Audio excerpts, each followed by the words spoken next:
Hello everyone. Welcome to today's live session. Good evening. वालेकुम अस्सलाम. तो कल थोड़ा सी अपना कंप्यूटर बंद हो गया था, तो आज सब ठीक ठाक है. आज कंप्लीट कर लेते हैं ऑसिलेशन जल्दी से. तो एंगुलर एसएचएम पढ़ रहे थे कल. मैं लाइव था फिर भी. अरे लैपटॉप ही बंद हो गया था.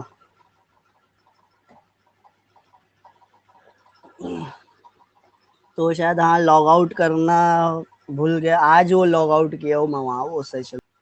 मैग्नेट वाला आज कंप्लीट करना है और न्यूमेरिकल्स भी करेंगे. आज कुछ सॉल्व सेक्शन से कर लेंगे और कुछ अनसॉल्व सेक्शन से कर लेंगे. तो जो स्टूडेंट आज नए हैं, न्यू स्टूडेंट्स है या कोई जिनका फर्स्ट डे है? कोई है ऐसा जो फर्स्ट डे है जिसका? चैट में लिख के भेजो. तो फर्स्ट डे माली संध्या. रिकॉर्डेड लेक्चर आपको मिल जाएगा, आप वो देख सकते हो. क्योंकि आप सेशन में बीच से आए हो तो थोड़ा सी हो सकता है बाउंसर जाए. तो जितने भी लेक्चर्स है सब रिकॉर्डेड हो चुके हैं. तो स्टार्ट कर रहे हैं हम हमारा सेशन. सो मेरा introduction. My name is Momin Abdullah. My qualification is MSc BEd. और मैं पिछले 7 सालों से क्लास 11th और क्लास 12 के स्टूडेंट को फिजिक्स पढ़ाता हूँ महाराष्ट्र बोर्ड के. तो angular SHM and it's differential equation already हम पढ़ चुके हैं. एंगुलर एसएचएम में क्या होता है? Torque is directly proportional to angular displacement. जैसे लीनियर एसएचएम में force is directly proportional to linear displacement होता है. ये इक्वेशन लीनियर एसएचएम के लिए है और ये इक्वेशन एंगुलर एसएचएम के लिए है. लीनियर में फोर्स होता है, एंगुलर में टॉर्क होता है. तो ये एंगुलर एसएचएम के लिए थी, ये लीनियर एसएचएम के लिए है. एंगुलर एसएचएम की डिफरेंशियल इक्वेशन क्या थी? तो एंगुलर एसएचएम की डिफरेंशियल इक्वेशन हम पढ़े थे. I D square theta upon D T square plus C theta is equal to 0. ये इक्वेशन डिफरेंशियल इक्वेशन है किसकी?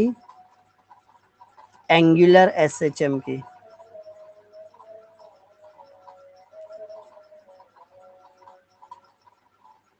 तो ये दोनों डेरिवेशन तो कल हो गया था. अपना चल रहा था मैग्नेट वाला. तो मैग्नेट वाला स्टार्ट करते हैं हम. क्या है? एक मैग्नेट होता है. Magnet vibrating in a uniform magnetic field. Uniform magnetic field है. यूनिफॉर्म फील्ड बनाने के लिए अब आपकी टेक्स्ट बुक में थोड़ा सी डायग्राम अलग तरीके से है. कल थोड़ा सी मैं फील्ड लाइंस अलग बनाया था, आज अलग बना रहा हूँ. दोनों सेम है. तो ये मैग्नेटिक फील्ड लाइंस है. ये एक मैग्नेटिक फील्ड है जिसमें एक मैग्नेट रखा हुआ है और ये मैग्नेट क्या कर रहा है? वाइब्रेशन. मैग्नेट एक रख देते हैं. ये एक मैग्नेट है. इसके 2 पोल्स रहेंगे, एन पोल और एस पोल. ये ज्वाइन कर देंगे. ठीक है, चलो. ये एन पोल है मैग्नेट का और ये एस पोल है मैग्नेट का. कुछ मैग्नेटिक लेंथ होगी. मैग्नेटिक फील्ड की डायरेक्शन बता देते हैं. मैग्नेटिक फील्ड की डायरेक्शन ये एरो से बता रहे हैं हम। ये है यूनिफॉर्म मैग्नेटिक फील्ड, उसमें एक मैग्नेट रखा हुआ है और ये मैग्नेट क्या करने वाला है, कोई फोर्स एक्सपीरियंस करने वाला है। एक मैग्नेट जब भी कोई दूसरे मैग्नेट की मैग्नेटिक फील्ड में रहेगा तो वो फोर्स एक्सपीरियंस करेगा। जो एन पोल है उसको हम पॉजिटिव पोल कंसीडर करते हैं, जो एस पोल है हम उसको निगेटिव पोल कंसीडर करते हैं। तो ये मैग्नेट का एन पोल एक फोर्स एक्सपीरियंस करेगा मैग्नेटिक फील्ड की डायरेक्शन में, क्योंकि ये पॉजिटिव पोल कंसीडर किया जाता है और एस पोल निगेटिव पोल कंसीडर करते हैं। यही से ये जो फोर्स एक्सपीरियंस करेगा वो मैग्नेटिक फील्ड के अपोजिट होगी और वो फोर्स होगी Q इंटू बी। ये फोर्स होगी Q इंटू बी। इसको हम प्लस क्यू बी लिख सकते हैं, इसको हम माइनस क्यू बी लिख सकते हैं।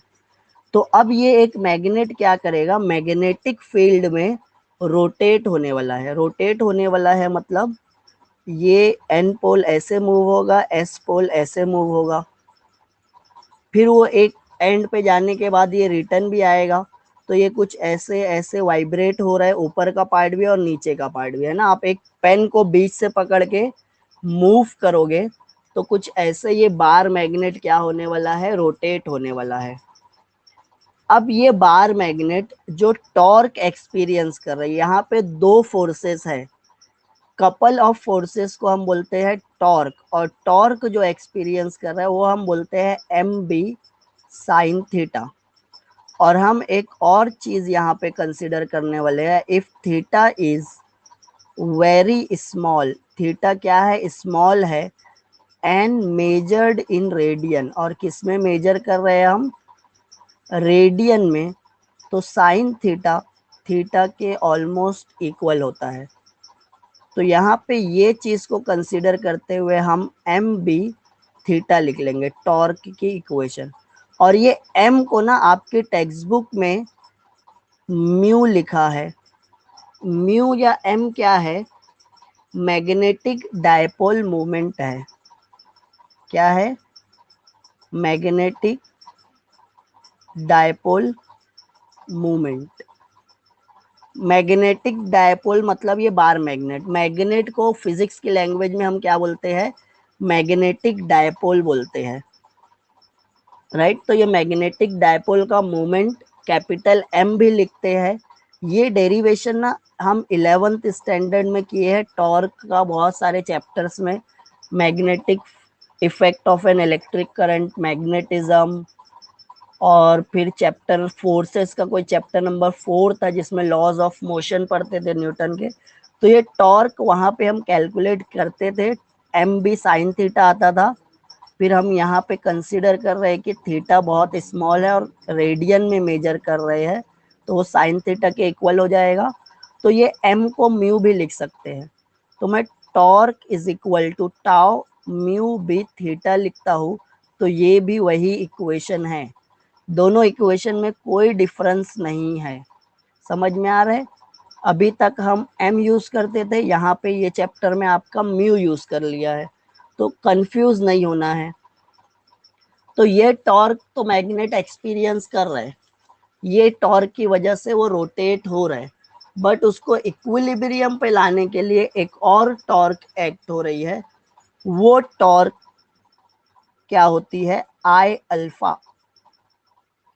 आई अल्फा वाली टॉर्क, ये डेरिवेशन हम इक्वेशन नंबर,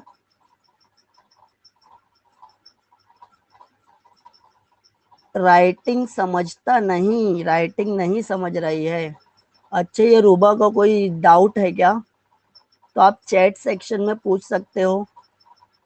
अच्छा ठीक है, मैं अच्छे से लिखता हूँ, अच्छे से लिख लेता हूँ। देखो फिर से equation number 1, torque is equal to M B theta या म्यू बी थीटा। ये हम इक्वेशन नंबर 1 बोल रहे हैं। ये बार मैग्नेट जो टॉर्क एक्सपीरियंस कर रहे हैं वो, और एक टॉर्क का फॉर्मूला हम डिराइव किए हैं, आई अल्फा। ये इक्वेशन नंबर 2। अभी समझ में आ रही है राइटिंग? अभी समझ रहा है क्या? तो फिर मैं क्या करता हूँ, ये दोनों इक्वेशन को इक्वेट कर देता हूँ।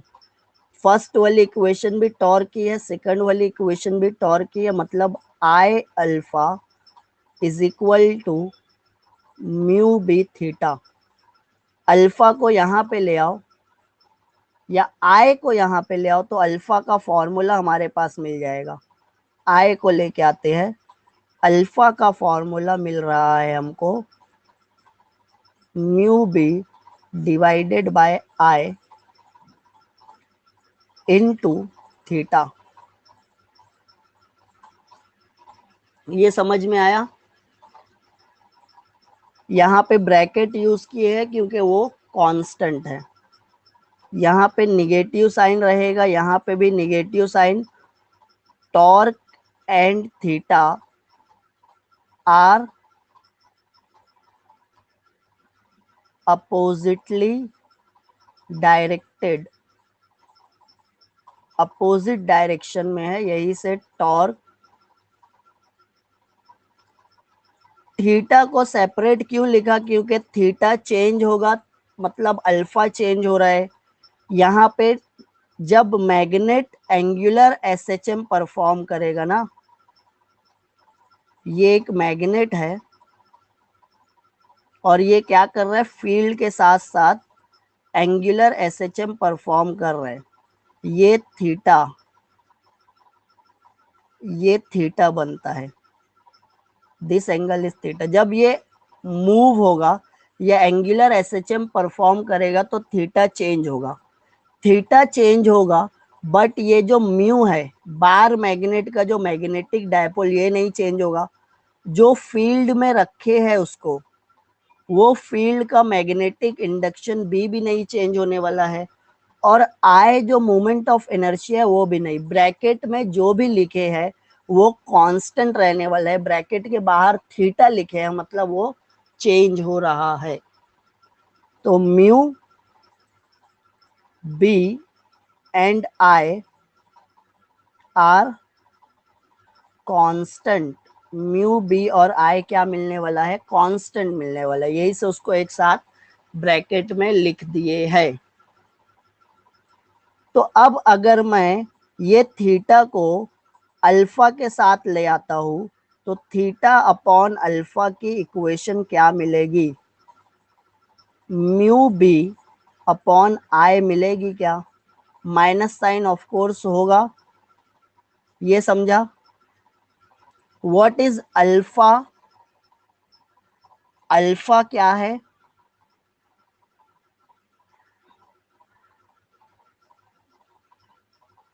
अल्फा क्या है? एंगुलर एक्सीलरेशन है। Very good. Alpha is your angular acceleration. And what is theta?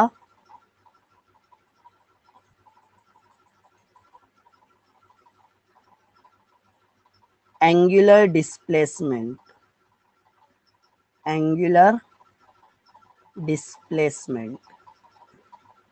तो अल्फा बाय थीटा मतलब angular acceleration per unit angular displacement.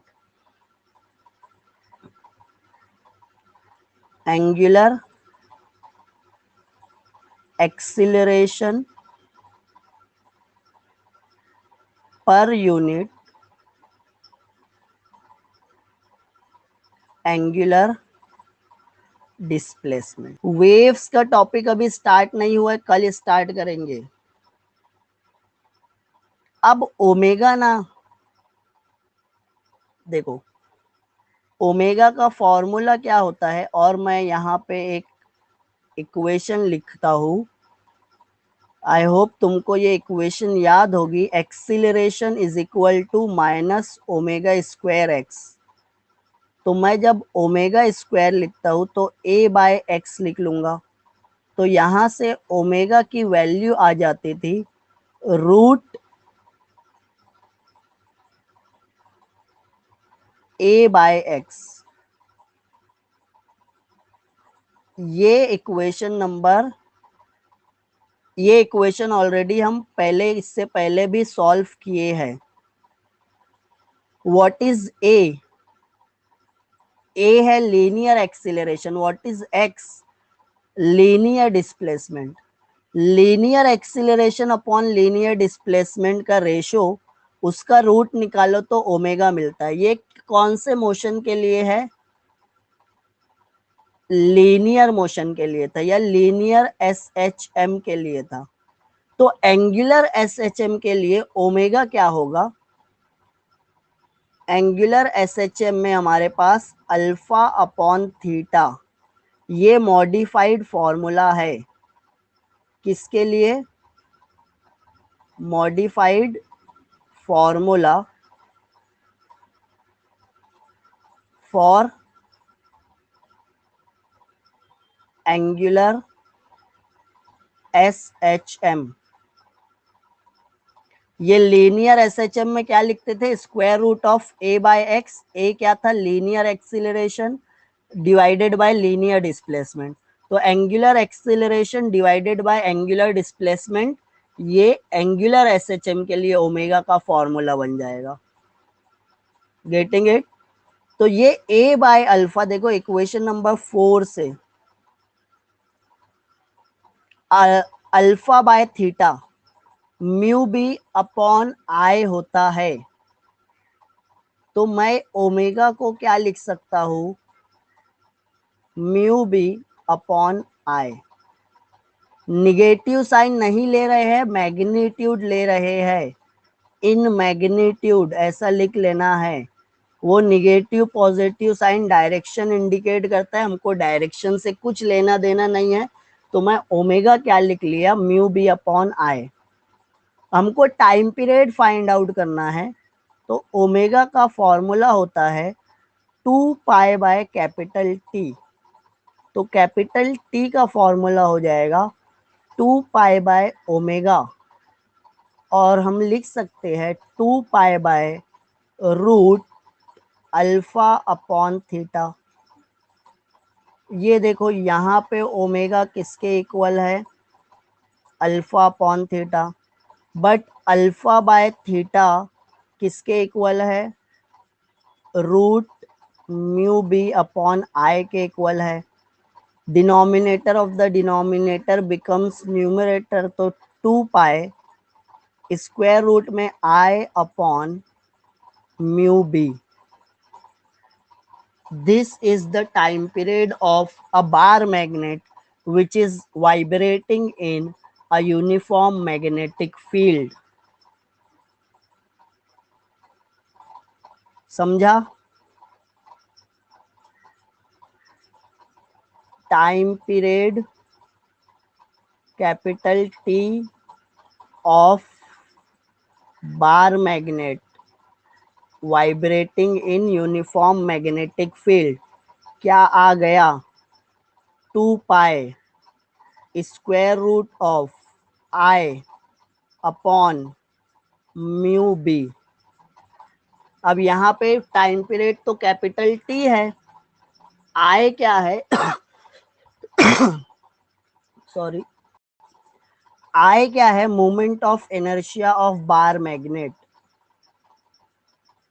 Moment of inertia किसका? Moment of inertia bar magnet का, जो body vibrate या rotate हो रही है उसका। म्यू क्या है? Magnetic dipole moment. Magnetic dipole moment of bar magnet, bar magnet का है। बी क्या है? External magnetic field in which bar magnet is kept.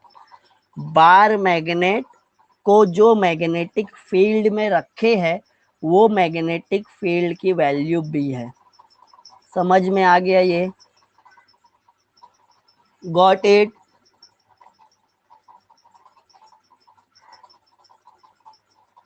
तो यहां तक आपको तुम्हारे बोर्ड के एग्जाम में यहां तक पढ़ना है।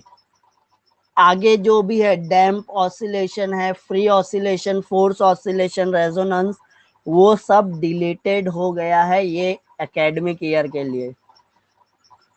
तो अभी ये अपना ऑसिलेशन कंप्लीट हो गया है थ्योरी पार्ट। हम क्या कर लेते हैं, कुछ न्यूमेरिकल्स सॉल्व करते हैं।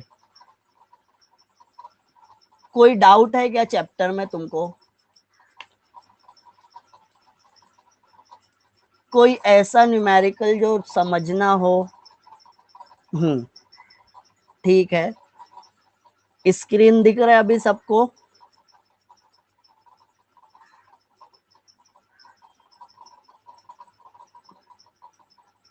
स्क्रीन दिख रहे है ना? मेरे कुछ क्वेश्चंस रहेंगे, क्वेश्चन पूछूं ब्रेकआउट सेशन। पहले टेस्ट कर लेते हैं तुम्हारी नॉलेज क्या है, फिर उसके बाद आगे न्यूमेरिकल पे बढ़ते हैं। चलो तुम्हारे देखो स्क्रीन पे क्वेश्चन आएगा, आपको आंसर देना है। टीम्स वगैरह बन गई है। बहुत गड़बड़ किए, 81% स्टूडेंट का आंसर गलत है।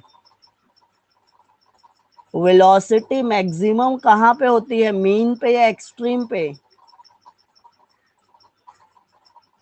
हर बार अलग आंसर बताता है। अलग आंसर कौन बता रहे? इरम को क्या हो गया? चीटिंग हो रही है इरम के साथ? अरे बाप रे, वेलोसिटी पार्टिकल की मैक्सिमम।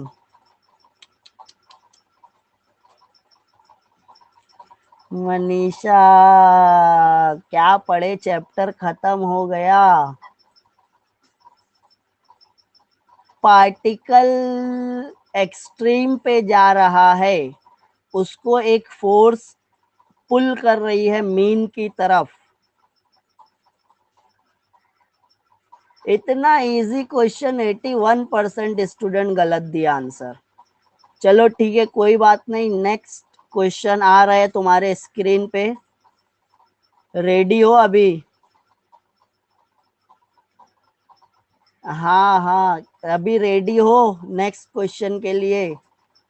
हाँ तो ग्रुप थोड़ा डिस्कशन कर लो, टीम वर्क करो, ग्रुप वाले को साथ में लेके चलो। 40 सेकंड है आपके पास ग्रुप वाले को कन्विंस करने के लिए। तो उनको बता दिया करो कि जो मेरा आंसर है वो सही है।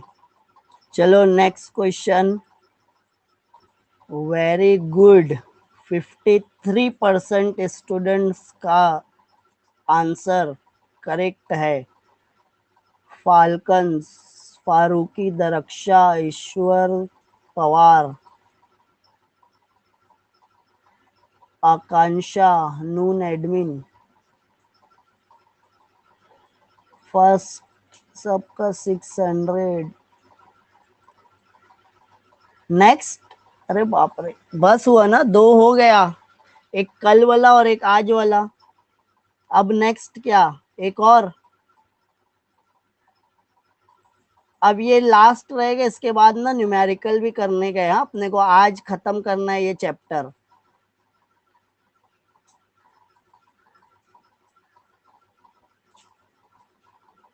ये एक लास्ट क्वेश्चन पूछ रहा हूँ, चलो थोड़ा सी दिमाग लगाने वाला है। देखो आया क्या स्क्रीन पे तुम्हारे? अब इससे इजी क्वेश्चन क्या रहेगा? इसमें भी सिर्फ 63% लोग सही जवाब दिए हैं। स्टार्टिंग के जो 3 ऑप्शंस है ना वो सही है, वो एसएचएम में होते हैं। एसएचएम में एक्सीलरेशन मैक्सिमम होता है एक्सट्रीम पोजीशन पे। यूसीएम का प्रोजेक्शन है, एक पार्टिकल यूसीएम परफॉर्म कर रहा है तो उसकी जो इमेज बनेगी डायमीटर पे वो एसएचएम परफॉर्म करेगी। वेलोसिटी मीन पोजीशन पे मैक्सिमम होती है और डिस्प्लेसमेंट 0 मीन पे होता है, एक्सट्रीम पे नहीं होता, एक्सट्रीम पे मैक्सिमम रहता है। Got it?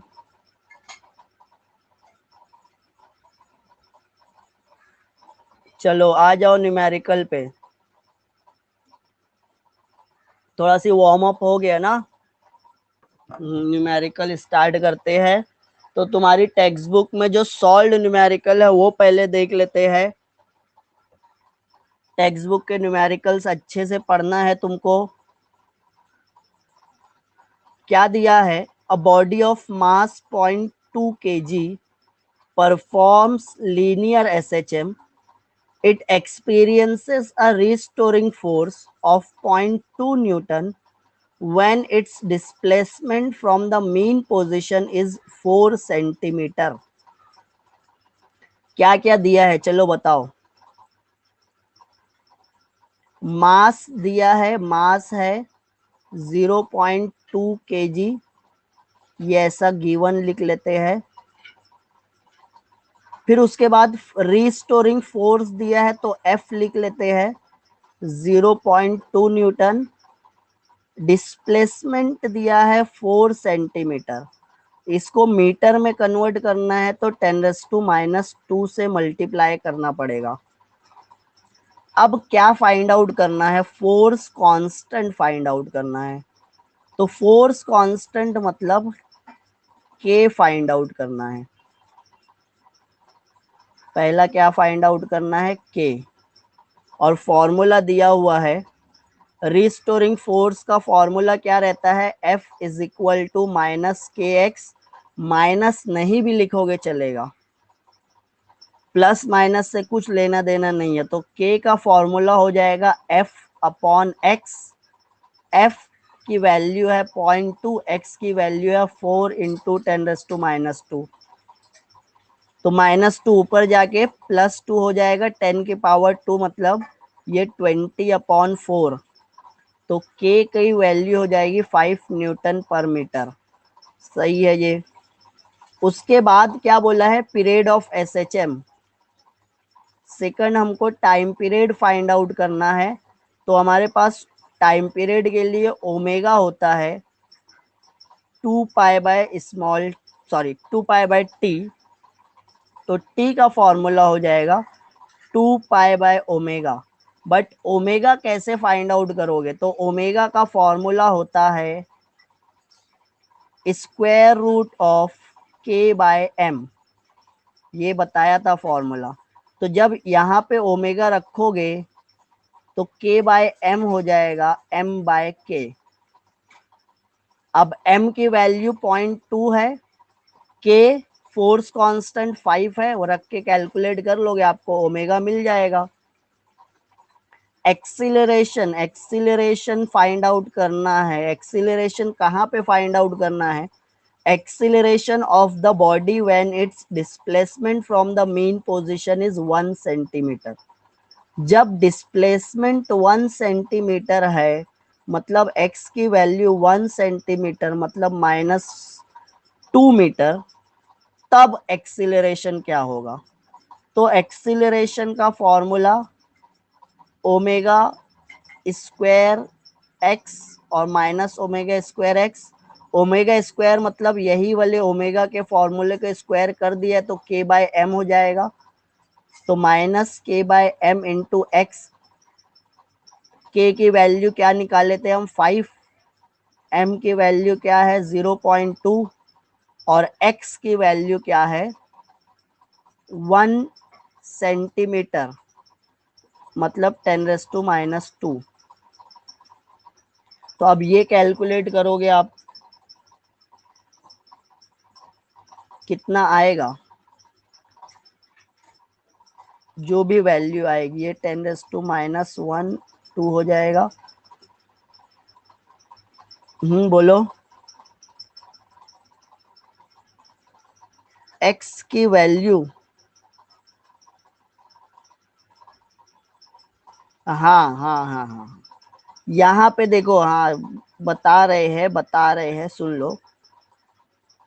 ये क्या बोला है हमको? Acceleration when it's displacement from the mean position is 1 centimetre. मतलब जब डिस्प्लेसमेंट 1 सेंटीमीटर है तब एक्सीलरेशन। और यहाँ पे जो टेक्स्ट बुक में ये दिया है ना, ये रॉन्ग है। ये 0.4 ले लिया, मतलब वो जो इनिशियली दिया था वो लिया है, ये वाला लिया है, बट हमको यहाँ पे तो एक्सीलरेशन फाइंड आउट करना नहीं है। हमको एक्सीलरेशन कहाँ पे फाइंड आउट करना है? हमको एक्सीलरेशन फाइंड आउट करना है जब वो मेन पोजीशन से 1 सेंटीमीटर पे था। एम दिया है ना बेटा, मास दिया है ना, मास 0.2 kg, सबसे पहली लाइन में मास दिया है। तो ये सही कर लोगे, यहाँ पे 10⁻⁻² रहेगा। ये जो वैल्यू रखा है ये गलत है, उसको करेक्ट कर लो। अभी ये नई नई टेक्स्ट बुक आई है ना, बहुत सारी मिस्टेक्स है। हाँ, जो भी आंसर आएगा वो आप लिखोगे। ओके ओके, होता है। चलो नेक्स्ट न्यूमेरिकल एग्जाम्पल है 5.4, टेक्स्ट बुक की सॉल्व एग्जाम्पल है, पेज नंबर 114 पे रहेगा। क्या दिया है? The speed of a particle performing linear SHMs are 8 centimeter per second and 6 centimeter per second at respective displacement of 6 centimeter and 8 centimeter. Find its period and time, sorry, period and amplitude. दिख रहा है सबको question? Question दिख रहा है क्या? हाँ। तो क्या बोला है, 2 SHM है, उनकी स्पीड दिया है, तो मैं एक को बोल देता हूँ V1। जब स्पीड V1 मतलब 8 सेंटीमीटर पर सेकंड थी, तो डिस्प्लेसमेंट उसका x1 6 सेंटीमीटर था। देखो, जब स्पीड 8 सेंटीमीटर थी तो डिस्प्लेसमेंट 6 सेंटीमीटर था, फिर स्पीड 6 हो गई तो डिस्प्लेसमेंट 8 हो गया। समझा क्या? ये स्पीड 6 तो डिस्प्लेसमेंट कितना? 8। टाइम पीरियड, तो हमारे पास स्पीड का फॉर्मूला क्या है? Omega A² minus x²। तो फर्स्ट वाले के लिए मैं V1 और x1 लिख लूंगा, उसको डिवाइड कर दूंगा सेकंड वाले के लिए V2 और x2 के लिए, x2 के साथ। तो ये ओमेगा और ओमेगा कैंसल होगा क्या? ओमेगा और ओमेगा कैंसल होगा। V1 की जगह क्या लिखेंगे? 8, V2 की जगह क्या लिखेंगे? 6। A1, अच्छा, ये रूट A² माइनस x1², तो x1² की जगह क्या लिखते हैं? 6 का स्क्वायर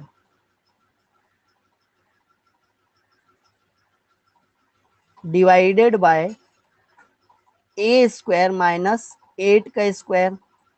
सब CGS में नहीं समझा फॉर्मूला? फॉर्मूला ये बेटा स्पीड का है, ये फॉर्मूला हम डिराइव किए हैं स्पीड और velocity of a particle performing SHM, इसका डेरिवेशन किए हैं ना हम।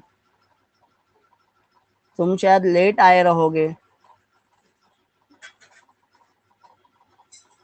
तो अब मेरे को ये रूट हटाना है तो स्क्वायर करना पड़ेगा। 8 का स्क्वायर हो जाएगा 64, 6 का स्क्वायर हो जाएगा 36, और यहाँ पे स्क्वायर करूंगा तो मेरे को रूट हट जाएगा मेरा। क्रॉस मल्टीप्लीकेशन कर दो और a के लिए कैलकुलेट करो। 64 A² माइनस 8²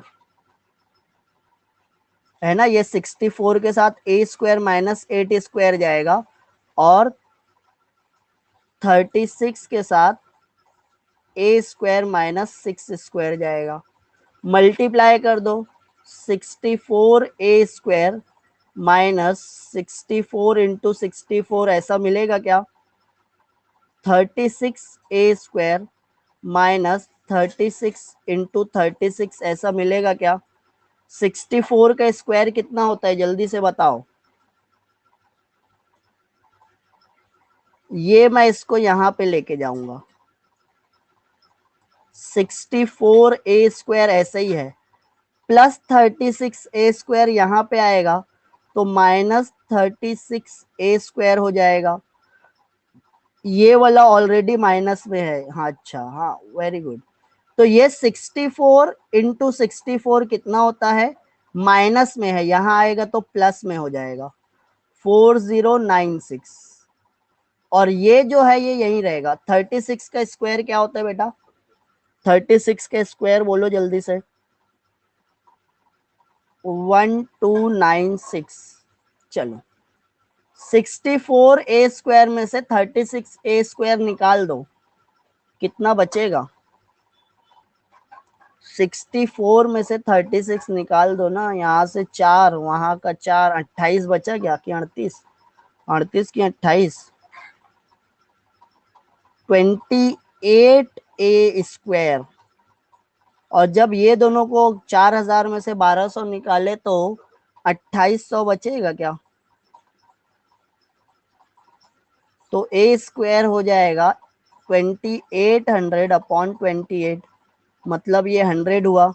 अगर a² 100 है तो a हो गया 10 सेंटीमीटर, सब CGS में था, आ गया a 10 सेंटीमीटर। समझा ये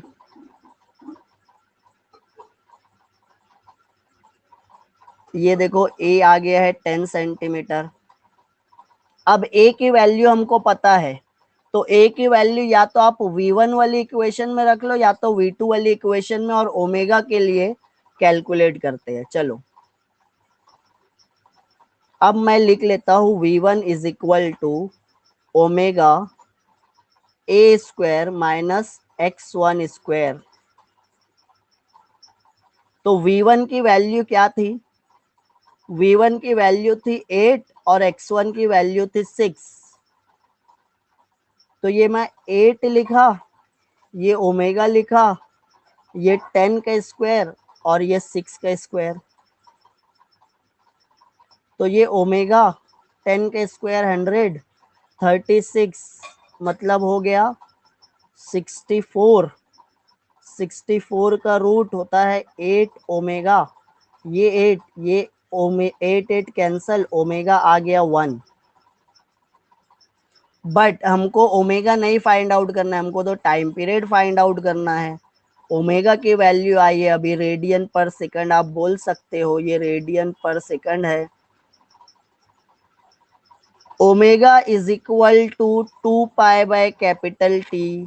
कैपिटल T ओमेगा की जगह जाएगा, ओमेगा कैपिटल T की जगह आएगा तो 2π/1, तो T हो जाएगा 2π सेकंड, और 2π को मतलब 3.142 सेकंड, मतलब हो गया 6.284 सेकंड। आ गया, समझ में आया।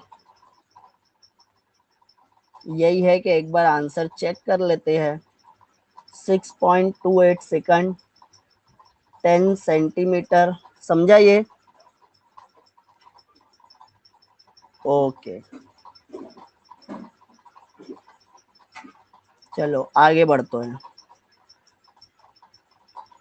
ये सब अच्छे से न्यूमेरिकल करके जाओगे ना सॉल्व। देखो एक चीज मैं बता देता हूं, सॉल्व्ड न्यूमेरिकल्स पे फोकस करो। आप किसको सॉल्व करना चाहोगे, सॉल्व्ड न्यूमेरिकल पे फोकस करो। अगर न्यूमेरिकल्स पढ़ना है तुमको तो सबसे पहले कहाँ से स्टार्ट करो, सॉल्व्ड न्यूमेरिकल से स्टार्ट करो। और अगर थ्योरी पढ़ना है तुमको तो एक्सरसाइज के क्वेश्चंस पढ़ना स्टार्ट करो। समझ में आ रहे क्या। बोर्ड एग्जाम इस बार ना ऐसे ही होने वाला है, ऐसा टेक्स्ट बुक का एक्सरसाइज से क्वेश्चन उठाएगा, क्वेश्चन पेपर में डाल देगा, ना ऑफ की जगह दा करेगा ना दा की जगह ऑफ करेगा, आराम से आएगा। टेक्स्ट बुक पढ़ लिए तुमको 100, अगर अच्छे से पढ़ के ये लिखे तो 100% पेपर अटेम्प्ट कर लोगे। एक्सरसाइज के क्वेश्चंस पढ़ लो थ्योरी वाले, और जो सॉल्व न्यूमेरिकल है वो कर लो। फिर सॉल्व न्यूमेरिकल होने के बाद अनसॉल्व पे फोकस करो। अरे पहले टेक्स्ट बुक तो पढ़ लो, टेक्स्ट बुक अच्छे से पढ़ लो। टेक्स्ट बुक पढ़ने के बाद फिर आप 21 पढ़ो, 31 पढ़ो, 41 पढ़ो, 51 पढ़ो, 61 पढ़ो, मेरे को नहीं पता। बट जब आप टेक्स्ट बुक ही नहीं पढ़ोगे तो फिर ये 21, 31, 41, 51 का क्या काम? समझ में आ रही है बात? सबसे पहले टेक्स्ट बुक पढ़ो। 21 बोर्ड वाले बनाते हैं क्या? 21 बोर्ड से आती है? ये बताओ मेरे को। 21 कौन बनाता है? बोर्ड वाले नहीं बनाते। पेपर कौन बनाने वाला है? बोर्ड वाले बनाने वाले हैं। टेक्स्ट बुक कौन बनाया है? बोर्ड वाले बनाए हैं। टेक्स्ट बुक में जो क्वेश्चन है वो कौन बनाया है? बोर्ड वाले बनाए हैं। क्वेश्चन पेपर कौन बनाने वाला है? बोर्ड वाले बनाने वाले हैं। 21 थोड़ी ना देखेंगे बोर्ड वाले। बोर्ड वाले तो तुम्हारी टेक्स्ट बुक उठाएंगे, क्वेश्चन जैसा कि जैसा उठा के डाल देंगे। हाँ वो सब ठीक है, बट उससे पहले ना तुमको टेक्स्ट बुक पढ़ना पड़ेगा। चलो वो सब जाने दो, अभी नेक्स्ट न्यूमेरिकल पे फोकस करते हैं। समझ में आ रहा है ना? मनीषा को समझ में आ रहा है मैं क्या बोल रहा हूँ? टेक्स्ट बुक बनाया है बोर्ड वालों ने। टेक्स्ट बुक में क्वेश्चन बनाया है बोर्ड वालों ने। आपके फिजिक्स का पेपर बनाने वाले हैं बोर्ड वाले। तो बोर्ड वाले का मटेरियल रिफर करोगे कि नवनीत, नवनीत वाला थोड़ी ना पेपर बनाता है। उसको तो अपनी दुकान चलाने के तो बोल देते हैं मोस्ट लाइकली, मोस्ट इम्पोर्टेंट देख लेने का, वो भी सब देख लेने का, बट अपना थोड़ा सी दिमाग लगाने का, सेफ उस पे पूरा भरोसा नहीं करने का। अनसॉल्व न्यूमेरिकल लेना है? ठीक है चलो अनसॉल्व भी ले लेंगे। पहले ये सॉल्व का जल्दी जल्दी कर लो, जो इम्पोर्टेंट है वो करवा देता हूं मैं। The maximum velocity of a particle performing SHM is if the length of the path is 8 centimeter, calculate its time period। Question पढ़े? ये सब घान हो गया। एक मिनट ये मैं क्लियर कर लूं।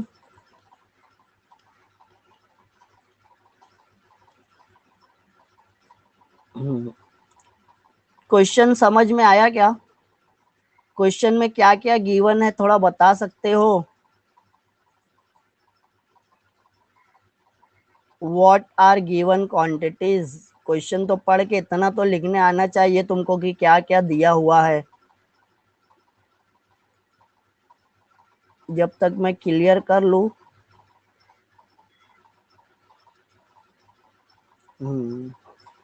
चलो गिवन एम्पलीट्यूड दिया है। अच्छा ठीक है। सबसे पहले देखो मैक्सिमम वेलोसिटी दिया है, वी मैक्स दिया है। वी मैक्स कितना है? 6.28 सेंटीमीटर पर सेकेंड। ये समझा? If the length of its path, path length दिया है मतलब,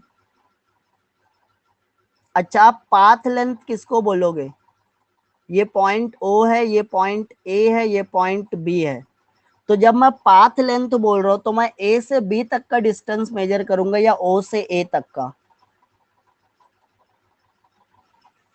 पाथ की लेंथ ए से बी रहेगी या ओ से ए या ओ से बी रहेगी? क्या रहेगी?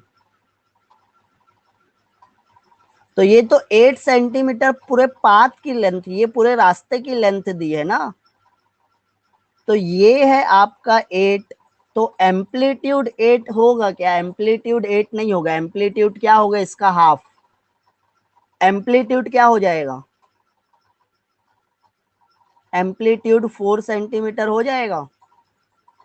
टाइम पीरियड कैलकुलेट करना है। टाइम पीरियड कैलकुलेट करना है ना हमको। क्या फाइंड आउट करना है?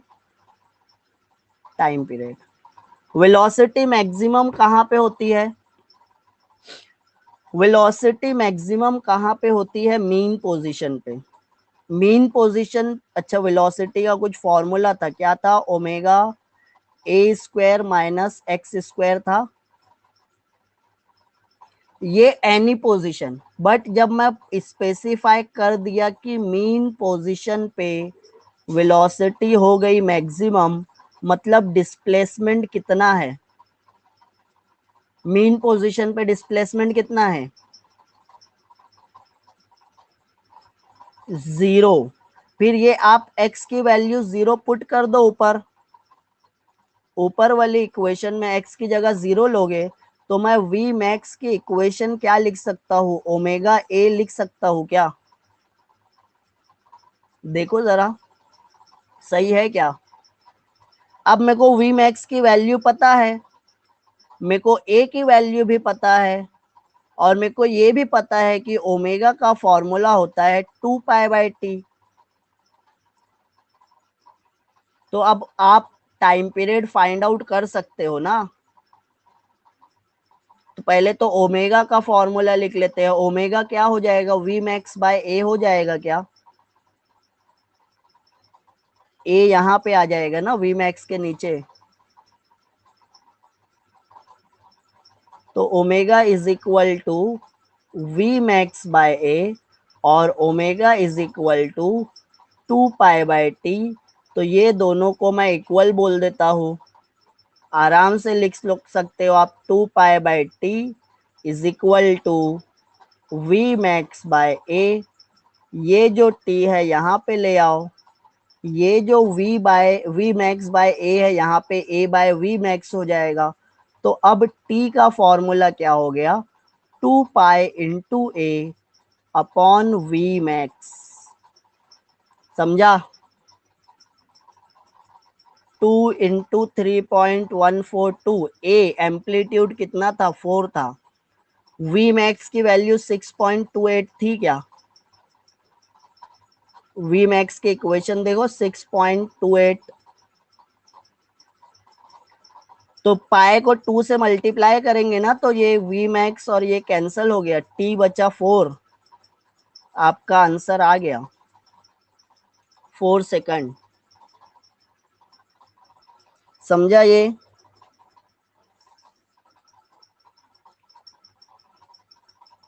नहीं समझा? अरे बाप रे, दिवेश को क्या नहीं समझा? दिवेश को क्या नहीं समझा? देखो क्वेश्चन समझने की कोशिश करते हैं। मैक्सिमम वेलोसिटी दिया है, हमको बोला है कि वेलोसिटी मैक्सिमम इतनी है, तो हमको ये पता है कि वेलोसिटी मैक्सिमम कहाँ पे होती है? मीन पोजीशन पे वेलोसिटी मैक्सिमम होती है। तो अगर वेलोसिटी मैक्सिमम है मतलब पार्टिकल मीन पोजीशन पे है, और अगर पार्टिकल मीन पोजीशन पे है मतलब डिस्प्लेसमेंट 0 है। अगर डिस्प्लेसमेंट 0 है तो ये वेलोसिटी की इक्वेशन में रख देंगे। मैं बोलता हूँ वेलोसिटी हो गई मैक्सिमम। जब वेलोसिटी हो गई मैक्सिमम तो डिस्प्लेसमेंट हो गया 0।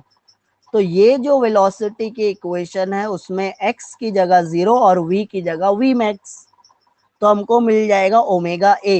v मैक्स का फॉर्मूला होता है ओमेगा a, याद रखना है। v मैक्स, a मैक्स सब कैलकुलेट किए हैं हम, बस उसके बाद खेल खत्म है। आगे क्या है? V max omega A V max upon A omega is 2π/t equate कर दिए, उसके बाद क्या कैलकुलेशन है? ये क्वेश्चन बहुत इंटरेस्टिंग है, सीटी वगैरह में पूछता है। हाँ, ये एंट्रेंस एग्जाम का क्वेश्चन है। देखो वही दिया है, थोड़ा ध्यान से, बहुत इंपॉर्टेंट क्वेश्चन है। The maximum speed of a particle performing linear SHM is. Maximum speed दिया है मतलब वी मैक्स दे दिया है 0.08 मीटर पर second. If its maximum acceleration भी दे दिया है 0.32 मीटर पर सेकंड स्क्वायर।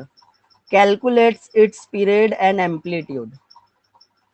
तो पहले तो आपको, हाँ पहले तो आपको देखो वी मैक्स का फॉर्मूला आना चाहिए। वी मैक्स होता है ओमेगा ए मैक्स का फॉर्मूला आता है क्या? ए मैक्स का फॉर्मूला होता है ओमेगा स्क्वायर ए। जैसे वी मैक्स हम बोलते हैं ना, कहाँ पे होता है वी मैक्स, वैसे ही ए मैक्स जब एक्स की वैल्यू ए रहेगी तो ए मैक्स होता है। तो जैसे वी मैक्स की इक्वेशन निकाले एक्स की वैल्यू 0 रख के, वैसे ही ए मैक्स की इक्वेशन निकालोगे एक्स की वैल्यू, क्योंकि एक्सीलरेशन होता है माइनस ओमेगा स्क्वायर एक्स। ये होता है क्या एक्सीलरेशन? तो अब हमको बोलता है मैक्सिमम एक्सीलरेशन, और मैं बोलूंगा एक्सीलरेशन मैक्सिमम होता है एक्सट्रीम पे। एक्सट्रीम मतलब एक्स की वैल्यू है ए, तो ये मैक्सिमम एक्सीलरेशन है, ये मैक्सिमम वेलोसिटी है। तो maximum acceleration A omega square divided by maximum velocity omega A cancel, एक ओमेगा कैंसल। तो मैं बोलूंगा ओमेगा है क्या ए मैक्स अपॉन वी मैक्स। तो ए मैक्स की जगह ए मैक्स की इक्वेशन वैल्यू रख दो 0.3 टू 0.08, ये हो जाएगा 4। ओमेगा की वैल्यू 4, तो टाइम पीरियड आ जाएगा क्या? अगर मैं बोल रहा हूँ ओमेगा की वैल्यू 4 है तो टाइम पीरियड निकाल सकते हो। समझ रहा है क्या? ओमेगा अगर 4 है तो मैं लिखूंगा 2 पाई/t इज 4, मतलब t इज इक्वल टू 2 पाई/4, मतलब पाई/2, 3.142/2, 1.57 समथिंग रहेगा। बहुत जल्दी जल्दी करना है कैलकुलेशन, और कैलकुलेशन है क्या इसमें? कुछ नहीं है। अब उसके बाद एम्पलीट्यूड फाइंड आउट करना है। अब मेरे पास ओमेगा की वैल्यू है क्या? ओमेगा की वैल्यू है ना अपने पास।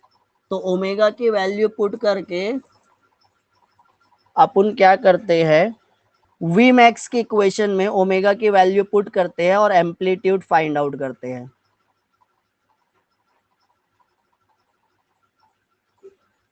We max is equal to omega A, तो ए क्या हो जाएगा? V max upon omega.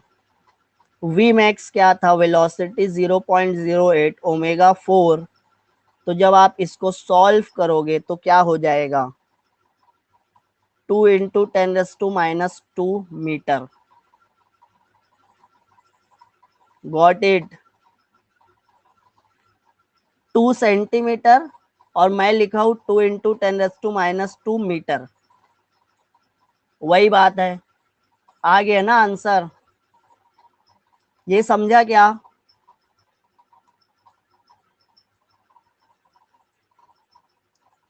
आज के लेक्चर में कुछ नहीं समझ में आया किसी को? ऐसा है क्या?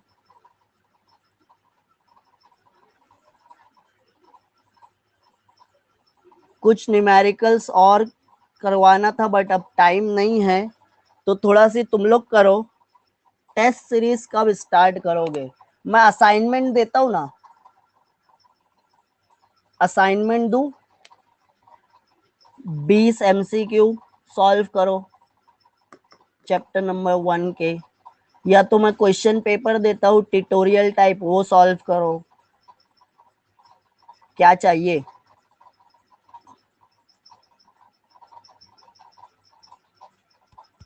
चलो कुछ ना कुछ सोचता हूँ, करता हूँ, 1-2 दिन दो मेरे को। MCQ देता हूँ या थ्योरी का क्वेश्चन पेपर दे देता हूँ, थोड़ा सी टाइम दो मेरे को भी। 1-2 दिन में मैं बना के देता हूँ, चलेगा? Okay sir. बोर्ड पैटर्न के लिए ना बेटा पूरा सिलेबस करना पड़ेगा। अपना 2 चैप्टर हुआ है अभी, एक रोटेशनल और एक ऑसिलेशन। कल सुपरपोजिशन स्टार्ट कर देंगे। हाँ ग्रुप पे ही आने वाला है सब, चैप्टर वाइज।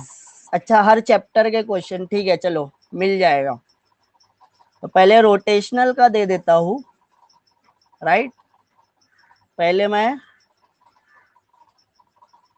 रोटेशनल का दे देता हूँ, फिर उसके बाद ऑसिलेशन का आ जाएगा, फिर अभी सुपर पोजिशन स्टार्ट करेंगे तो उसके बाद आते जाएगा, चैप्टर खत्म होगा उसके बाद आ जाएगा। ओके, अभी ये दो हो गए अपना, रोटेशनल और ऑसिलेशन, तो इसका मैं दे देता हूँ।